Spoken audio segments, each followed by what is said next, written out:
শুভ সকাল বন্ধুরা। আজকে রান্না বান্না শুরু করে দিয়েছি। তো আজকে কি রান্না করছি সেটাই তোমাদের সঙ্গে একটু শেয়ার করছি। এই যে এখানে কড়াইতে ইলিশ মাছ, মাছের মাথা ভাজা হচ্ছে, সাথে একটা ছোট্ট একটা ওই গলার দিকে কাটার পিস দিয়ে দিয়েছি। তো এই ইলিশ মাছের মাথাটা দিয়ে আজকে আমি পুঁই শাক রান্না করবো।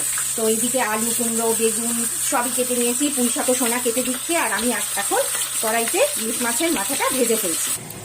কড়াইতে তেল দিয়ে কাঁচা পেঁয়াজ আর কাঁচা লঙ্কা দিয়ে একটু ভালো করে ভেজে নিচ্ছি।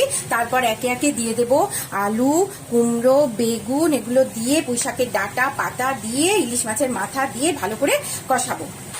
তো এখানে আমার কড়াইতে সব একেবারে কষানো হচ্ছে। একটু পরে কষিয়ে ভালো করে মশলাপাতি দিয়ে দিয়েছি, শুধু কষাচ্ছি। কষিয়ে নিয়ে তারপরে জল দিয়ে দেবো। এর মধ্যে আছে আলু, কুমড়ো, বেগুন, ইলিশ মাছের মাথা টাথা সব দিয়ে দিয়েছি। এই যে ইলিশ মাছের মাথা টাথা সব দিয়েছি। আর একটু কষাবো এটা।